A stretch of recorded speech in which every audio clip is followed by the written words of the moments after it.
The two biggest icons of the civil rights movement, Martin Luther King and Malcolm X, were for much of their public lives strongly opposed to each other. Indeed, they were nearly enemies, their relationship even touched with scorn and contempt. However, towards the end of their lives, as the civil rights movement was progressing, they began to find more common ground. And undoubtedly, together, both had profound impacts on America in general and African Americans in particular. But why would two leaders, both in the same fight for civil rights, be so strongly opposed to each other for so long? Well, I'm glad you asked. I'm Dan Luer, and this is History for Humans.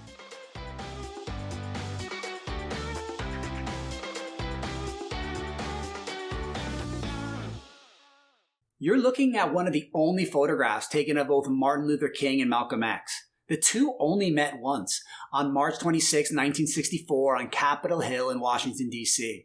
This was during the Senate debates on the Civil Rights Act of 1964. You can see the two look cordial, happy to see each other, basically friendly. You'd think by the look of it that they might be old friends, but that was just not the case. For most of their public lives, these two were totally opposed to one another and disagreed profoundly on how to get civil rights for African Americans. And that's what we're going to discover today. So our exploration question that you guys really are going to focus on and try to wrap your brains around is who had the most effective strategy and approach to empowering African Americans and gaining civil rights? Martin Luther King or Malcolm X? So they both wanted to help blacks? Why didn't they get along or work together then? Great Scott, Akamai, that's an awesome question. And to answer that, we're going to have to jump into history. So buckle up and grab those instruments of justice, your pens and paper, and let's go back to the past. Martin Luther King was born in the Deep South in Atlanta, Georgia, to a lower middle class family on January 15, 1929. Of course, this was the time of Jim Crow and deep-seated segregation in the South.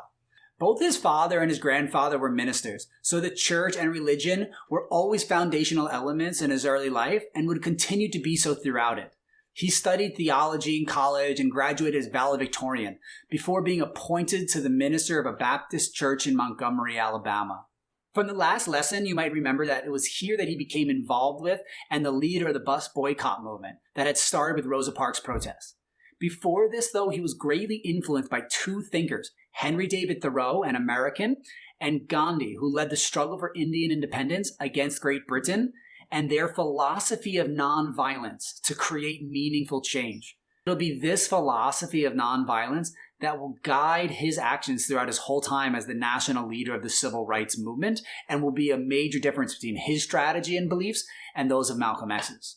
He really displayed his leadership in the 381-day bus boycott, because this took a tremendous effort to keep the whole community united as one to take on the hardships of walking extra miles every single day or carpooling and supporting one another for more than a year. The bus boycott, of course, was successful, and the bus system in Montgomery eventually gave in to their terms. But this success led to King's house to be firebombed in 1956 by segregationist forces.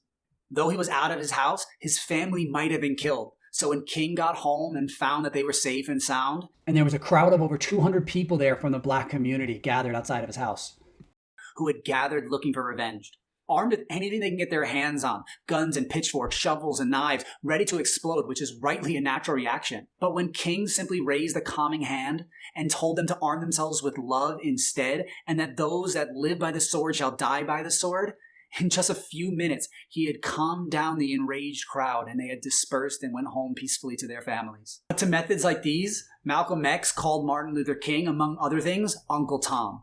So they were like related? Was he his nephew? No, actually it was a disparaging term that really originated with an anti-slavery novel that led to the Civil War, and that was Uncle Tom's Cabin, which, here we go. All right, I'll keep this history ship on course, but you're missing out on another great story there. But an Uncle Tom was pretty much an insult for a black man who was pretty much like kissing up to his masters, who in this case would have been white racists. And that shows how he felt about King for many years, and that leads us to open up the story of Malcolm X. Malcolm X had a much different upbringing and story than Martin Luther King. He was born Malcolm Little in Omaha, Nebraska, and his father too was a Baptist minister, and he was outspoken for civil rights, which led his house being set ablaze, and eventually he'd be found dead. After this, Malcolm Little and his family had moved around quite a bit, and when he was in high school, at first he was a very focused student, And one day when he told his teacher how he wanted to become a lawyer, his teacher told him to be more realistic and that he should instead want to become something more practical, like a carpenter based on his skin color. This had a profound effect on Malcolm Little, and it was from here that he started to lose hope in America. This makes me wonder how many other blacks had their dreams ripped from them when they were just students, realizing that the American dream was just not for them.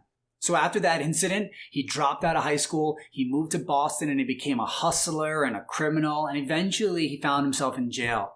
There, he read books furiously, reignited with a passion to learn, even at one time trying to memorize the dictionary.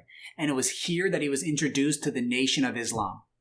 It was here when Malcolm X changed his name and dropped Little and adopted the X to represent how his past had been stolen from him due to slavery. Like King, he was a charismatic speaker and he was armed with a fiery wit and a fearless criticism of his opponents. And he became close friends and allies with the leader of the Nation of Islam, Elijah Muhammad. Malcolm quickly became their foremost spokesman and attracted many more African Americans into the nation. And it was the ideology that he got from the Nation of Islam that set him drastically apart and opposed to Martin Luther King's beliefs and goals. The Nation of Islam was an African American Muslim organization that was devoted to empowering blacks and preaching the superiority of Africans over whites and the evilness of American culture, and that blacks and whites really could not live together in peace. So Malcolm X wanted segregation too? Well, yeah, Akama, he kind of did. You see, the Nation of Islam believed that the history of America showed that blacks and whites could not live together, and that the white man was guilty for the oppression of black people all over the world, which was pretty much true. So though I disagree with his conclusions and goals, and history, I believe, has proven him wrong, thank goodness that blacks and whites can live together in peace, I can certainly understand the hostility and where it comes from. So when King at the time was devoting himself to the struggle to get blacks to share in the American dream, Malcolm X was devoting and empowering blacks to create their own dream and to take pride in their own identities. But by this time, King was bringing together Christian leaders and whites and blacks from all over the country to help organize nationwide civil rights protests. So back to King. After the successful bus boycott in Montgomery, King helped form a major civil rights organization known as the SCLC, the Southern Christian Leadership Conference, with other ministers who worked to organize and develop a broad approach to using nonviolent resistance to bring about fundamental national change with an overall goal to redeem the soul of America. Again, King and his supporters hoped to push America to fulfill its promise, whereas X was pushing against the foundational principles of the country as nothing more than an empty promise that totally excluded blacks. One of King's most famous campaigns against discrimination took place in Birmingham, Alabama, the most segregated city in America. Known as Birmingham at the time, this city had already produced over 50 cross burnings and 18 bombings in the 5 years before the campaign. King here really wanted to bring the movement into the belly of the beast, actually hoping for a harsh and maybe even brutal response from the city's mayor, Bull Connor, and from the police, and that's just what he got.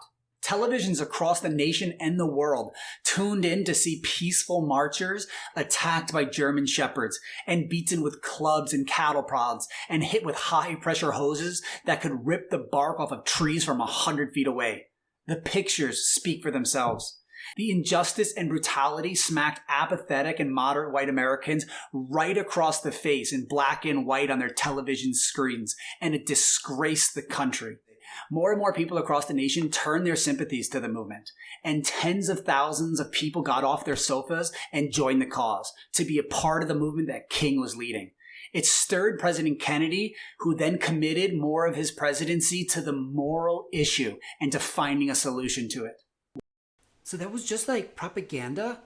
Using kids to get blasted by hose and ripped up by dogs as fodder for his cause? Well, he kind of did, yeah.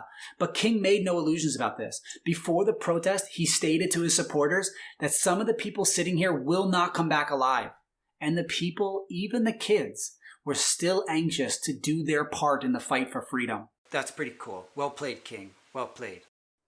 Then, to put greater pressure on Kennedy and Congress, King and the SCLC led about 250,000 white and black demonstrators on the March on Washington, with a goal for a civil rights bill to protect black citizens and greater job opportunities, singing things like "We shall overcome in unison, 250,000 strong." It was here, outside the Lincoln Memorial, exactly 100 years after Lincoln issued the Emancipation Proclamation, that King dropped his famous "I Have a Dream" speech.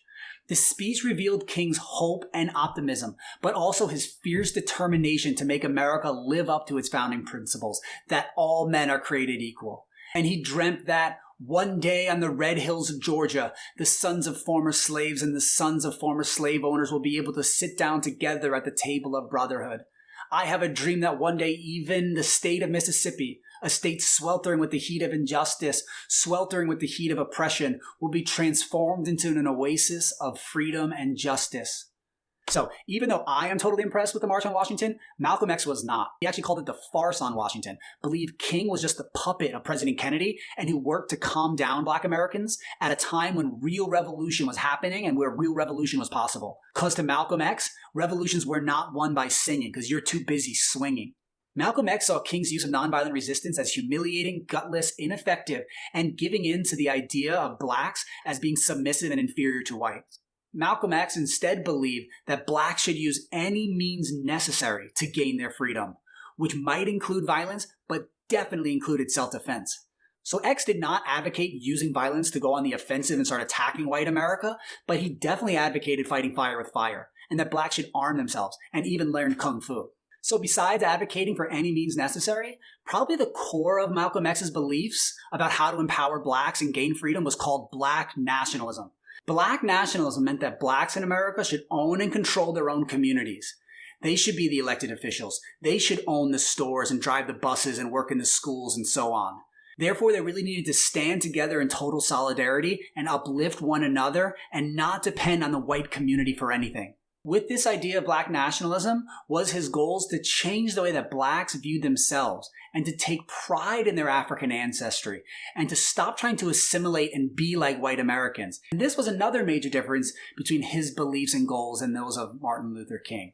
It was from Malcolm's teachings that many black power groups soon emerged in America, and many more blacks lived by the idea that black was beautiful, which can be seen as a revolution right there.